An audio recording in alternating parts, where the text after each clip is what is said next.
So now we'll see the last method of solving the simultaneous linear equation is cross multiplication.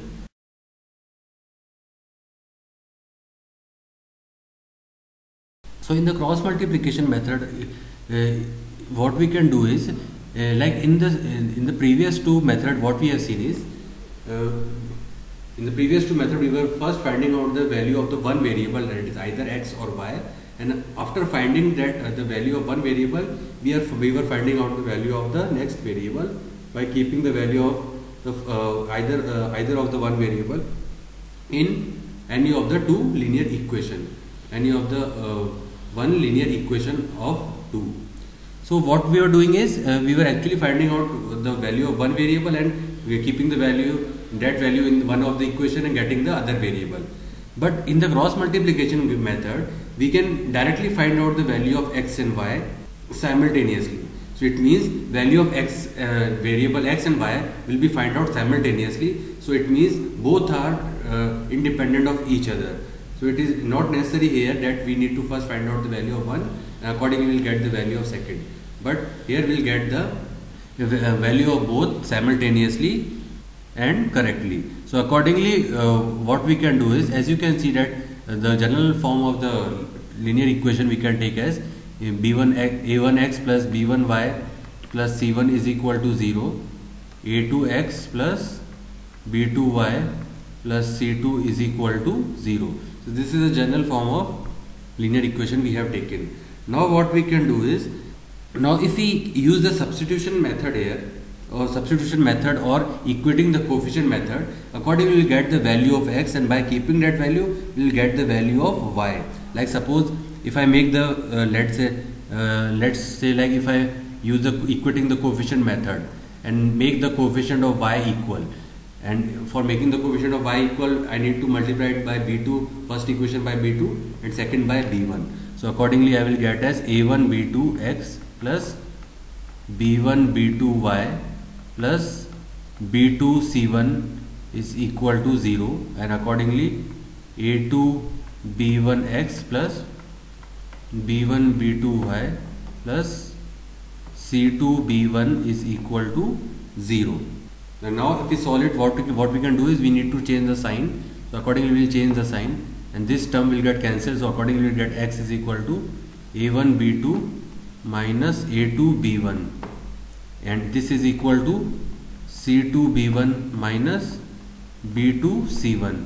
So accordingly x is equal to b1 c2 minus b2 c1 divided by a1 b2 minus a2 b1. So this is the value of x we got after solving the this linear equation and by the cross by the equating the coefficient method. So accordingly we will get the value of x. So now if we keep the value of x as this value of x in any of the equation, accordingly we get the value of y as c1 a2 minus c2 a1 divided by a1 b2 minus a2 b1. So accordingly we will get the value of x and y as this.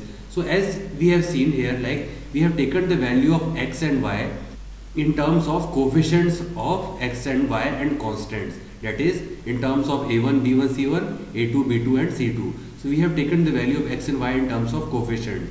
So accordingly we can keep the value of this coefficient, that is a1 b1 c1, a2 b2 c2, and accordingly we will get the value of x and y simultaneously. So that's why this method is very useful here, because in those methods if you get the, so let's say if you find out the value of x and accordingly then you can find out the value of y, but if you got the value of x as wrong and accordingly you will keep that value in any of the equation, you will get the value of y. So that value of y will also be wrong. So this method is, that's why very useful, because you will get both the values simultaneously, and if one is wrong, it is not necessary that other will also be wrong. Other can be right also. So this thing you can that's why this method is sometimes very useful. So how to remember this, like how to remember this x in terms of coefficient and y in terms of coefficient is, what you can do is, like as you can see here, if you take for x, like if you are writing for x, what you can do is you can avoid the coefficient of x. So as you can see, the coefficient of x are a1 and a2. So avoid those, and after avoiding this, what you will get is b1 c1, b2 c2. That is coefficient of x, coefficient of y and constant. And this is equal to y upon, now as you are writing of y, so what you need to do is you can need to avoid the coefficient of y. So accordingly you will get here as c1 c2 a1 a2, and accordingly if you are writing for constant, so it means you need to neglect constant. So accordingly you will get a1 b1 and a2 b2. So this you got, and now what you can do is you can write it here as x upon, now you can cross multiply and you will get b1 c2 minus b2 c1. This is equal to y upon, cross multiply you will get c1 a2 minus c2 a1, and this is equal to 1 upon, cross multiply you will get a1 b2 minus a2 b1. So accordingly if you take this x part with equal to this constant part, so accordingly you will get the value of x as b1 c2 minus b2 c1 upon a1 b2 minus a2 b1. And how you got this is, you have taken this denominator part of x to the numerator of this constant, so you will get this value of x, and in the same way you will get the value of y as, if you take this and this together, so accordingly you will get the value of y as c1 a2 minus c2 a1 divided by a1 b2 minus a2 b1. So this is the same as we have got earlier. So this is the method of remembering it, how you can remember or how you can find out the coefficient of, how you can find out x in terms of coefficient and y in terms of coefficient. So this is the method of remembering it, and if you remember it, or like if you do it like this, it will be easier for you to remember and accordingly get the answer very quickly. Because if you can only keep the values of a1 b1 c1 a2 b2 c2 to find out the value of x and y, the calculation will become much faster and accurate, and accordingly your time will be saved. So this is the cross multiplication method. What we were doing is we were cross multiplying here, so that's why this method is known as cross multiplication method. Now we'll take one example, and accordingly we'll see how this cross multiplication method will be useful.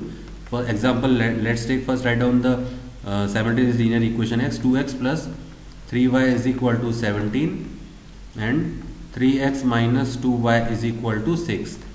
Now accordingly what we can get is, if we need to find out the value of x and y, what we can do is we can ignore a coefficient of x, so we'll get as but before doing it, what we can do is we need to do the modification here is, like 2x plus 3y minus 17 is equal to 0 we need to take, because if you see the linear equation what we have taken for the cross multiplication method, c1 and c2 are on the left hand side of the equation, so it means the constant part will have to be on the left hand side. So that will avoid the mistake that we'll get in solving it. So accordingly we'll take the constant part on the left hand side, and now accordingly we'll solve it as, so x upon, so we can ignore the coefficient of x, so accordingly we'll get as, what we'll get as 3 minus 17 and minus 2 minus 6 is equal to y upon, and now we can ignore the coefficients of y, accordingly what we'll get as minus 17 2 and minus 6 3 is equal to 1 upon, now we can ignore this coefficient, accordingly we will get as 2 3 and 3 minus 2. Now we can cross multiply it. If we cross multiply it, what we will get, x upon 3 into minus 6 minus 18 and minus of minus 17 into minus 2. Minus 17 into minus 2 is plus 34. That is minus 34, because minus sign was already there, and this minus 17 and minus 2 will become positive. Now for y is y upon minus 17 into 3 is minus 51, and minus 6 into 2 is minus 12, so it will become plus 12 is equal to 1 upon, now cross multiply it, what we will get is minus 4 minus 9. So value of x is equal to minus 18 minus 34 is minus 52 upon minus 13. So that is equal to 4. And the same way value of y is minus 51 plus 12 is minus 39 upon minus 13. That is equal to 3. So it means we have got the value of x and y simultaneously here. And you already seen here like how fast we have done the calculation. So this is the method of solving the linear equation by the cross multiplication method. And now we'll see some condition for solvability. Condition for solvability.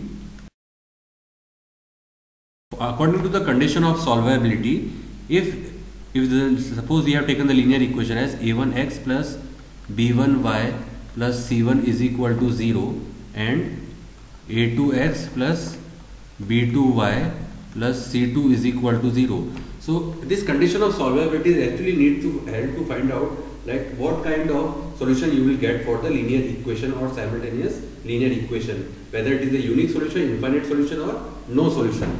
So condition for unique solution is if we need to find out the whether the simultaneous linear equation has unique solution or not, what condition we can check is that is a1 by a2 will not be equal to b1 by b2. That is the ratio of a coefficient of x, that is a1 by a2, will not be equal to the ratio of coefficients of y, that is b1 by b2. So if this is the case, then definitely we will get the unique solution for the simultaneous linear equation. In the same way, there is a condition for infinite solution is that is a1 by a2 is equal to b1 by b2 and this is equal to c1 by c2. It means that the ratio of the coefficient of x will be equal to the ratio of the coefficients of y and that will be equal to the ratio of the constant. So if this is the case, then definitely we will get the infinite solution. Why infinite solution? Because if this is the case, then definitely both the equations are actually the same equation, or both lines will overlap each other. It means like suppose if you have taken the equation as 2x plus 3y is equal to 5 and accordingly we have taken as 4x plus 6y is equal to 10. Suppose this two linear equation we have taken. Now if you can see here that this 2 by 4, even this condition is getting fulfilled here, that is 2 by 4 is equal to 3 by 6 is equal to 5 by 10. That is we are getting is equal to 1 by 2. It means a1 by a2 is equal to b1 by b2 is equal to c1 by c2. And if you solve this second linear equation, like if you take two common from this linear equation, you will get as 2x plus 3y is equal to 5 and accordingly it means that the first linear equation and the second linear equation are same. Or you can also do it like you can divide this second linear equation by 2. So if you divide it by 2, what will you get as 2x plus 3y is equal to 5 and that is equal to the first linear equation. It means both the linear equations are actually same. So if both the linear equations are same, that it means there is only one linear equation, and in the case of one linear equation we always get the infinite number of solutions, because what we can do in the case of one linear equation is we can take y in terms of x or x in terms of y and accordingly we get the infinite number of solution for the particular linear equations. So that's why we are saying that a1 by a2 is equal to b1 by b2 is equal to c1 by c2 is the condition for infinite number of solution. And last is for no solution. Condition for no solution is a1 by a2 is equal to b1 by b2 and this will not be equal to c1 by c2. That means coefficient of x, ratio of coefficient of x will be equal to ratio of coefficient of y and that will not be equal to ratio of constant.